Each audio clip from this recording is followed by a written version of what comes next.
Un peu moins de 1700 km d'ici, vous êtes très nombreux à vous y rendre en vacances. Ce soir, des unités de l'armée sont déployées dans la capitale. Tunis, où des manifestants se sont affrontés avec les forces de l'ordre. Tunis, où le couvre-feu a été décrété, mais aucun bilan des affrontements n'était disponible peu avant le journal. Notre envoyé spécial sur place, Marianne Claric. 22 h hier soir dans la cité, le calme est à peine revenu. La grande banlieue de Tunis s'est embrasée. Des jeunes ont détruit des commerces, incendié des voitures. Ils se sont battus avec les policiers.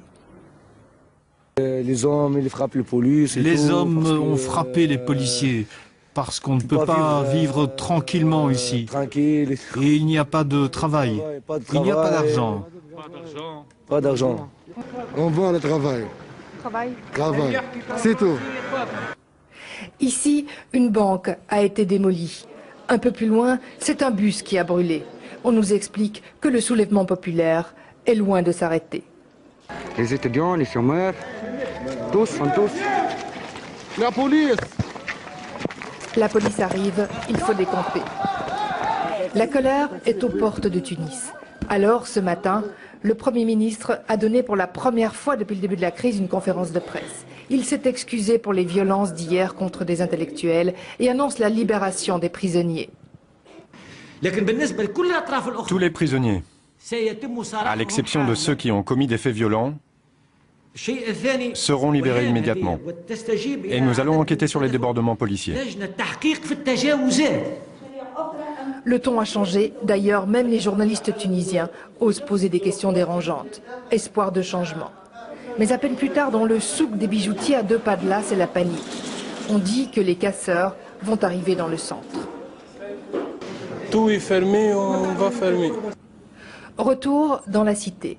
L'atmosphère est tendue. La garde nationale est là, mais les jeunes se rassemblent à tous les coins de rue. Le président et le Premier ministre ont promis de vous écouter. On ne croit pas. On promis dès le 1987. Nous entendons que c'est bon. On l'a promis, on va trouver du travail, on va vous régler vos affaires. Il n'y a aucune... Vous n'y croyez pas à ces promesses? On ne croit pas. Mais l'objectif, c'est pas que ça tourne mal. L'objectif, c'est d'être entendu par l'État et d'avoir ce qu'on veut. Malheureusement, ici, tout le monde a peur de le dire. Puisque pour nous, en Tunisie, celui qui parle devant une caméra, il se retrouve en prison. Bon, bah, on espère que ça s'arrange et tout, et les gens, ils ont peur aussi, je vous le dis en face. Dans la cité ce soir, les incidents ont repris. Les jeunes ont envie d'en découdre avec les autorités. À Tunis, les gens craignent que la violence gagne le centre-ville, les commerces sont fermés et chacun reste chez soi. Il y a quelques instants, j'ai pu joindre notre envoyé spécial Marianne Claric qui va nous décrire la situation à Tunis où, je vous le rappelle, le couvre-feu a été déclaré. L'atmosphère est lourde ce soir à Tunis. On a senti tout l'après-midi la tension monter graduellement dans certains quartiers. Vous avez vu ce souk où la rumeur a circulé. On disait ils vont arriver les casseurs et donc on a baissé les volets et les commerçants sont partis. Dans le centre de Tunis, devant les bâtiments officiels, devant les ministères, l'armée s'est déployée. Il y a eu à nouveau une tentative de manifestation sur l'avenue Bourguiba qui a été dispersée. Il y a eu quelques affrontements avec la police. Et c'est dans la cité que la situation est la plus délicate. On sent bien que ça pourrait exploser à nouveau cette nuit. Les jeunes sont très remontés contre le président Ben Ali. Ils sont très en colère et la colère, eh bien, elle dégénère en affrontement et en émeute. Donc les tentatives d'apaisement du gouvernement qui a annoncé la création d'une commission d'enquête sur les violences de ces dernières semaines, eh bien, ces efforts n'ont pas porté. On peut dire vraiment que ce soir, Tunis, la capitale, est sur le qui-vive. Quelques dizaines de personnes se sont rassemblées à Bruxelles, aux abords du rond-point Schuman, pour soutenir le peuple tunisien. Ils dénoncent là aussi le régime politique en place. Reportage Sami Osni. Il y a encore quelques mois, difficile d'imaginer que des Tunisiens descendraient dans la rue pour manifester contre leur gouvernement. Écœurés par la répression qui s'exerce en Tunisie, ils n'ont plus peur de dénoncer le régime du président Ben Ali. Le Tunisien aujourd'hui, il n'a plus peur. La peur a changé de camp. Et c'est Ben Ali qui a peur. C'est Ben Ali et c'est Sbire évidemment qui ont aujourd'hui peur. Voilà. Donc on n'a plus peur. Et moi maintenant je peux rentrer en Tunisie, j'ai pas peur. Même s'ils m'emprisonnent, j'ai plus peur. Les manifestants brandissent des photos de Tunisiens tombés sous les balles de la police. Des jeunes qui réclamaient simplement du travail. Aujourd'hui, la contestation va plus loin en critiquant la dictature du président Ben Ali. Mais Ben Ali sera jugé pour tout ce qu'il a fait, pour tous les crimes qu'il a commis, il sera jugé. Le pays l'accueillera avec le tapis rouge, la couleur de son pays. C'est un sanguinaire, c'est un flic en fait, c'est pas un politique. Hein. Ben Ali n'est pas un politique, c'est pas un homme politique, il connaît rien de la politique. C'est un flic qui prend que de solutions sécuritaires, la force, voilà. Autre photo brandit cette accolade entre Ben Ali et un Nicolas Sarkozy, étrangement discret sur les tueries en Tunisie. La République française, nous dit-on, est la patrie des droits de l'homme.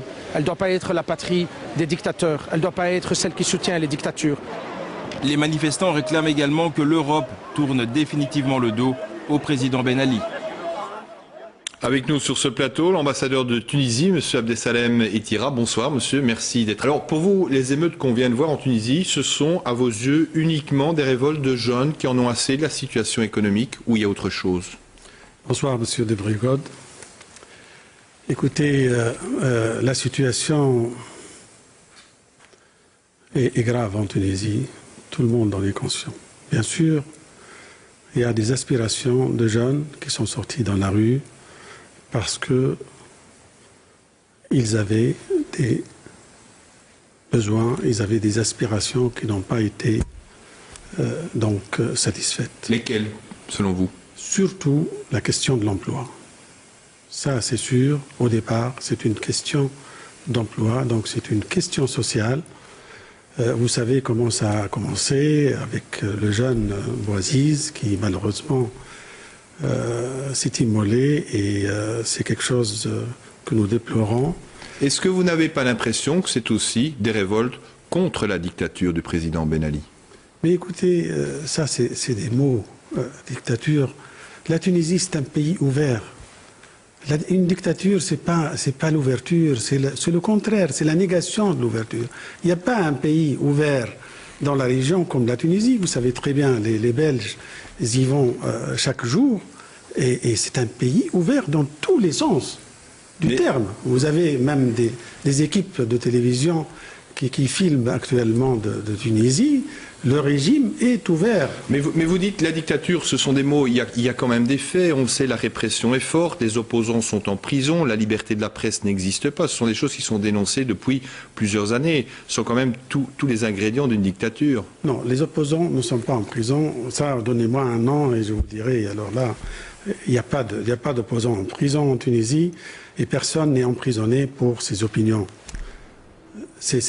La liberté de la presse n'existe pas. La liberté de la presse, vous voyez aujourd'hui même comment le Premier ministre parlait aux journalistes. Et hier, notre ministre de la Communication devant les journalistes avec un débat ouvert.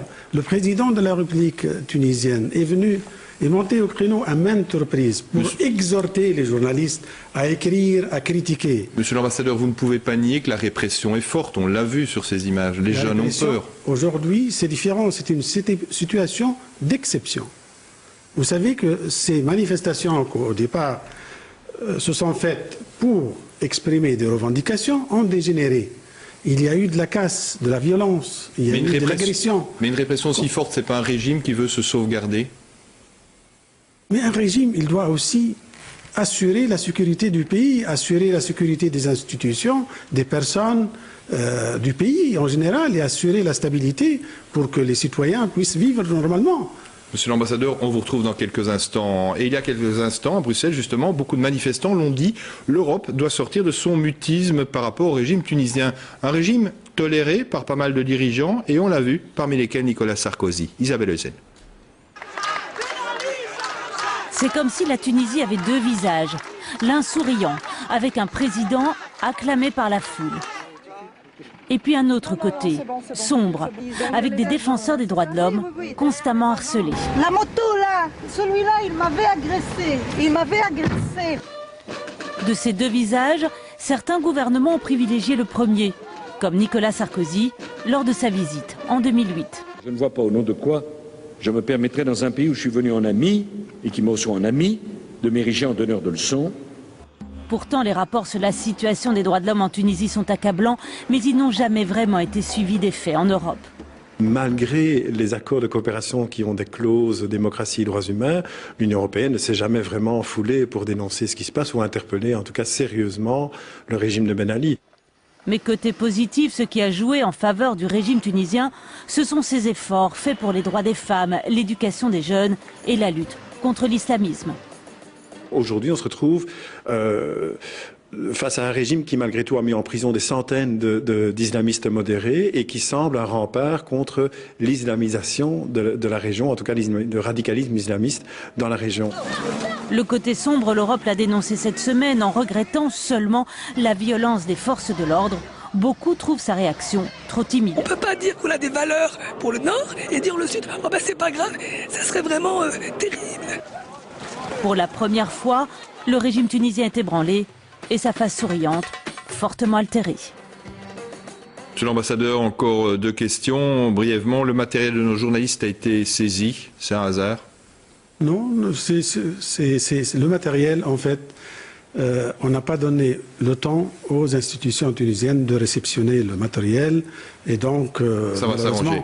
On aurait bien voulu que la demande soit parvenue plus tôt. D'autres équipes de télévision en Tunisie ont eu l'autorisation, ils ont demandé à temps et c'est une question de temps avant qu'ils aient l'autorisation. Je voudrais quand même vous poser une toute dernière question. Il s'agit aussi d'un matériel particulier. Alors je voudrais vous poser une toute dernière question. Est-ce qu'en réprimant des opposants, comme vous le faites ici, vous ne les jetez pas d'une certaine manière dans les bras des islamistes? Mais écoutez, on ne jette pas dans les bras des islamistes personne. Les Pinochet arabes qui se maintiennent au pouvoir envers et contre référendum, envers et contre élections depuis les indépendances, et puis les Européens qui oublient un petit peu leurs principes et qui cautionnent cette formule dont ils sont eux aussi économiquement les bénéficiaires. Donc les acteurs de ce processus de criminalisation de ces islamistes, ce sont à mes yeux des gens qui refusent de partager les ressources politiques, les ressources économiques, mais aussi les ressources symboliques.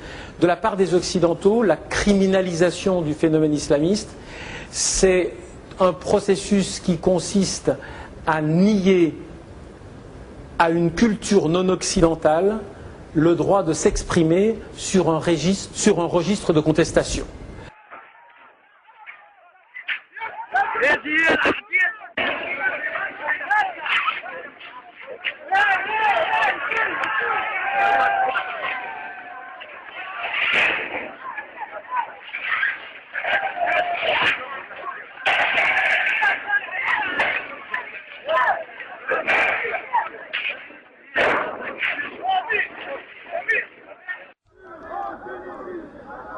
Les Tunisiens français se mobilisent. Une manifestation de protestation contre le gouvernement tunisien a eu lieu hier à Paris, devant l'ambassade tunisienne.